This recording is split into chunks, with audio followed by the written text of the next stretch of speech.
एक बार मोहब्बत करता है। बिस्मिल्लाहिर्रहमानिर्रहीम।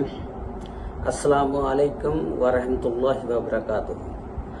जी नाज़रीन, अज दे व्लॉग दे विच असी तुहानूं दसांगे अदाकार दलीप कुमार और मधुबाला दे प्यार और प्रेम दी कहानी जिहड़ी पाकिस्तान और इंडिया दोनों दे विच मशहूर सी। ते दसदे ने कि अदाकार दलीप कुमार ने दो औरतां नाल प्यार कीता सी, एक कामनी कौशल और दूसरी मधुबाला, जिन्हों बहुत ज़्यादा इन्हां ने प्यार किया। ओह उन्हां दे विचों मधुबाला सी। ते इस दी सारी तफसीलात अज दी इस वीडियो दे विच मैं तुहानूं दसांगा। लो जी, जे चैनल ते नवे हो तो चैनल नूं सबसक्राइब, लाइक, शेयर जरूर कर दिया करो।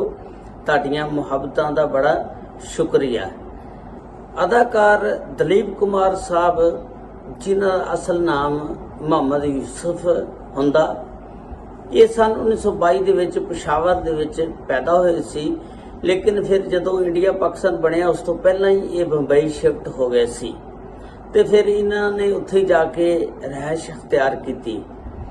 ते फिल्म इंडस्ट्री दे विच जिस वेले आ गए तो इन्होंने सब तो पहला कामनी कौशल दे नाल बड़ा प्यार किया। ते इत्थों तक कि उहदे नाल शादी भी करना चाहते सी, लेकिन कुदरती गल आ उहनां दे नाल शादी ना हो सकी।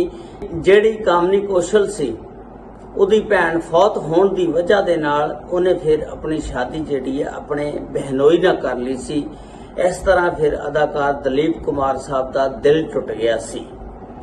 ते फिर इहदी दूसरी मुहब्बत जिहड़ी सी सब तो ज्यादा मशहूर हुई, वो मधुबाला अदाकारा दे नाल मशहूर हुई सी। सन 1951 दे विच एक फिल्म तराना बनी सी, जिहदे विच इन्हां दी मुलाकात हुई। बस उस तो बाद फिर इन्हां दी लव स्टोरी शुरू हो गई। उस तो बाद फिर ये एक दूजे नूं रज के चाहण लग पे। ते इन्हां दा बड़ा दिल करदा सी कि असीं शादी कर लईए, लेकिन इन्हां दी शादी ना हो सकी। इन्हां दा वालिद जिहड़ा सी ओह दरम्यान च आ गया, जिहदी वजह नाल शादी ना हो सकी। ते ये फिर आस्ता आस्ता एक फिल्म बनदी आ 1957 दे विच नया दौर, जिहदे विच फिर आके इन्हां दे इख्तलाफात बहुत ज्यादा बढ़ गए और फिर दूरियां पैदा हो गईयां। वो जिहड़ी फिल्म सी वो BR चोपड़ा दी फिल्म सी।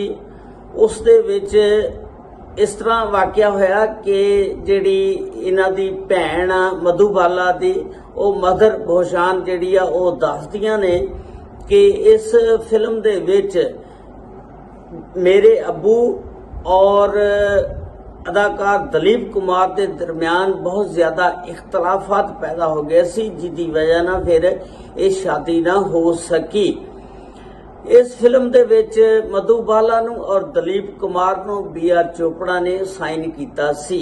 और इत्थों तक के BR चोपड़ा कोलों 30,000 रुपया भी उस वेले मधुबाला दे वालिद ने ले लिया सी। उन्हां दा नाम अतौला सी। अतौला साहब ने एडवांस 30,000 रुपया फड़ लिया सी। लेकिन जदों फिल्म की शूटिंग इनसाइड जिहड़ी सी वो हो गई, जदों आउटडोर शूटिंग करन जाना सी ते अतौला साहब जिहड़े ने वो वेर गए। उन्हें कहा कि मैं अपनी बेटी नूं बाहर शूटिंग करन वास्ते नहीं जाण देना।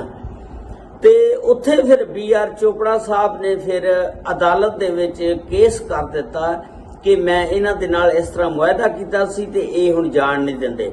जिस वेले उत्थे अदालत दे विच गवाही दा मसला आया ते जिहड़े अपने अदाकार दलीप कुमार सी, उन्होंने BR चोपड़ा साहब दे साइड लई और उत्थे गवाही दित्ती भी हाँ वाकया होया सी, मुआहदा होया सी। ते जिहदे विच फिर उन्हां दे दरम्यान बहुत ज्यादा इख्तलाफात पैदा हो गए। मधुबाला नूं जाके फिर ये अतौला इन्हां दा वालिद जिहड़ा सी जाके दसदा दे ला, जिन्हों तू बहुत अपना प्यार समझदी आ, सारा कुछ समझदी आ, उन्हें अज तेरे ही खिलाफ गवाही देती। ते इस तरह फिर उन्हां दे दरम्यान ज्यादा इख्तलाफात पैदा हो गए। फिर अदाकारा मधुबाला ने ਦਲੀਪ ਕੁਮਾਰ ਸਾਹਿਬ ਨੂੰ ਕਿਹਾ ਕਿ ਤੁਸੀਂ ਇਸ ਤਰ੍ਹਾਂ ਕਰੋ ਕਿ ਮੇਰੇ ਅੱਬੂ ਕੋਲੋਂ ਮਾਫੀ ਮੰਗ ਲਓ ਤਾਂ ਕਿ ਸਾਡੀ ਸ਼ਾਦੀ ਹੋ ਸਕੇ। ਦਲੀਪ ਕੁਮਾਰ ਸਾਹਿਬ ਵੀ ਬੜੇ ਜ਼ਿੱਦੇ ਪੱਕੇ ਸੀ, ਉਹ ਵੀ ਪਠਾਨ ਸੀ, ਉਹ ਵੀ ਅੜ ਗਿਆ। ਉਹਨੇ ਕਿਹਾ ਨਹੀਂ, ਮੈਂ ਮਾਫੀ ਨਹੀਂ ਮੰਗਣੀ। ਅਦਾਕਾਰਾ ਮਧੂਬਾਲਾ ਵੀ ਬੇਹੱਦ ਚਾਹੁੰਦੀਆਂ ਸੀ ਦਲੀਪ ਕੁਮਾਰ ਸਾਹਿਬ ਨੂੰ, ਦਲੀਪ ਕੁਮਾਰ ਸਾਹਿਬ ਵੀ ਬੇਹੱਦ ਚਾਹੁੰਦੇ ਸੀ, ਲੇਕਿਨ ਬਸ ਉਹ ਪਠਾਨ ਹੋਣ ਦੀ ਵਜ੍ਹਾ ਨਾਲ ਦਲੀਪ ਕੁਮਾਰ ਜ਼ਿੱਦ ਤੇ ਅੜ ਗਏ ਔਰ ਉਹਨਾਂ ਨੇ ਮਾਫੀ ਨਾ ਮੰਗੀ। ਇਸ ਤਰ੍ਹਾਂ ਉਹਨਾਂ ਦੇ ਦਰਮਿਆਨ ਫਿਰ ਇਖਤਲਾਫਾਤ ਪੈਦਾ ਹੋ ਗਏ। ਫਿਰ 1960 ਦੇ ਵਿੱਚ ਕੇ ਆਸਫ ਸਾਹਿਬ ਇੱਕ ਫਿਲਮ ਮੁਗਲੇ ਆਜ਼ਮ ਬਣਾਉਂਦੇ ਨੇ। ਉਸ ਫਿਲਮ ਦੇ ਵਿੱਚ ਫਿਰ ਇਹਨਾਂ ਦੋਨਾਂ ਨੂੰ ਇਕੱਠਾ ਕੀਤਾ ਜਾਂਦਾ ਔਰ ਉਸ ਫਿਲਮ ਨੇ ਫਿਰ ਬੇਹੱਦ ਮਕਬੂਲੀਅਤ ਹਾਸਲ ਕੀਤੀ ਔਰ ਬਹੁਤ ਜ਼ਿਆਦਾ ਮਸ਼ਹੂਰ ਹੋਈ। ਲੋਕਾਂ ਨੇ ਇਹਨਾਂ ਦੀ ਜੋੜੀ ਨੂੰ ਬੇਹੱਦ ਪਸੰਦ ਕੀਤਾ। ਲੋਕੀ ਇਹ ਚਾਹੁੰਦੇ ਸੀ ਕਿ ਬਲਕਿ ਉਸ ਵੇਲੇ ਅਖਬਾਰਾਂ ਨੇ ਵੀ ਇਹ ਲਿਖਤਾ ਸੀ ਇਹਨਾਂ ਦੀ ਪਿਆਰ ਦੀ ਜਿਹੜੀ ਦਾਸਤਾਨ ਆ ਬਹੁਤ ਅਰੂਜ ਤੇ ਆ ਔਰ ਇਹ ਜਲਦ ਹੀ ਸ਼ਾਦੀ ਕਰ ਲੈਣਗੇ। ਤੇ ਲੇਕਿਨ 1960 ਦੇ ਵਿੱਚ ਇਹਨਾਂ ਦੇ ਦਰਮਿਆਨ ਬਹੁਤ ਜ਼ਿਆਦਾ ਇਖਤਲਾਫਾਤ ਪੈਦਾ ਹੋ ਗਏ ਸੀ, ਲੇਕਿਨ ਅਖਬਾਰ ਵਾਲਿਆਂ ਨੂੰ ਉਦੋਂ ਨਹੀਂ ਸੀ ਪਤਾ ਹੈਗਾ। ਤੇ ਇਸ ਤਰ੍ਹਾਂ ਫਿਰ ਇਹ ਜਿਹੜੇ ਦੋਨੋਂ ਆ ਇੱਕ ਦੂਜੇ ਤੋਂ ਦੂਰ ਹੋ ਗਏ।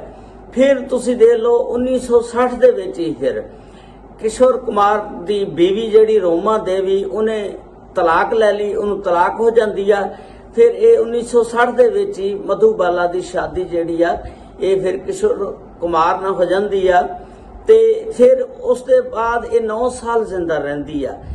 9 ਸਾਲ ਜਿਸ ਵੇਲੇ ਜ਼ਿੰਦਾ ਰਹਿੰਦੀ ਹੈ, ਇਹਨੂੰ ਬਿਮਾਰੀ ਇੱਕ ਲੱਗੀ ਹੁੰਦੀ ਹੈ। ਫਿਰ ਉਹ ਜਿਹੜੇ ਕਿਸ਼ੋਰ ਕੁਮਾਰ ਸਾਹਿਬ ਹੁੰਦੇ ਨੇ, ਕਿਸ਼ੋਰ ਕੁਮਾਰ ਇਹਨੂੰ ਇਲਾਜ ਵਾਸਤੇ ਬੈਰੂਨੇ ਮੁਲਕ ਲੈ ਜਾਂਦੇ ਨੇ, ਉੱਥੇ ਉਹਦਾ ਇਲਾਜ ਵਗੈਰਾ ਕਰਾਉਂਦੇ ਨੇ। ਲੇਕਿਨ ਉਹ ਆਪਣੀ ਬਿਮਾਰੀ ਨਾਲ ਲੜਦੀਆਂ ਹੋਈਆਂ ਕੋਈ ਇੰਨਾ ਅਰਸਾ ਨਾ ਜੀ ਸਕੀਆਂ, ਸਿਰਫ ਸ਼ਾਦੀ ਤੋਂ ਬਾਅਦ 9 ਸਾਲ ਜ਼ਿੰਦਾ ਰਹੀਆਂ।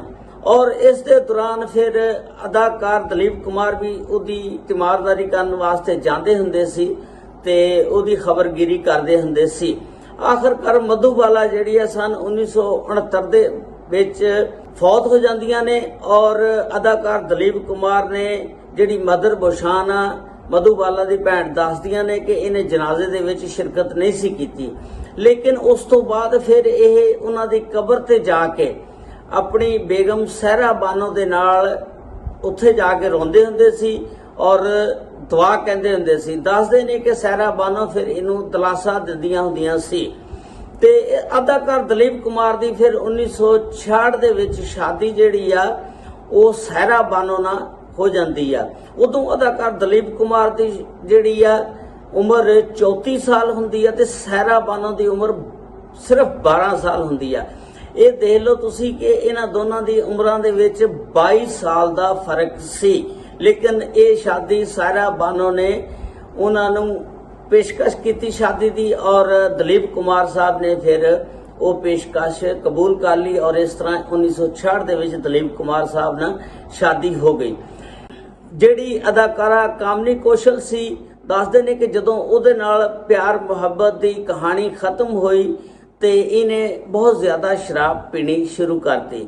ਤੇ ਜਦੋਂ ਮਧੂਬਾਲਾ ਫੌਤ ਹੋਈਆਂ ਤੇ ਫਿਰ ਉਹਨਾਂ ਦੀ ਕਬਰ ਤੇ ਜਾ ਕੇ ਬਹਿ ਕੇ ਰੋਂਦੇ ਹੁੰਦੇ ਸੀ। ਤੇ ਇਹ ਸੀ ਅੱਜ ਦੀ ਸਟੋਰੀ ਜਿਹੜੀ ਮੈਂ ਤੁਹਾਨੂੰ ਬਿਆਨ ਕੀਤੀ। ਉਮੀਦ ਆ ਤੁਹਾਨੂੰ ਪਸੰਦ ਆਈ ਹੋਵੇਗੀ।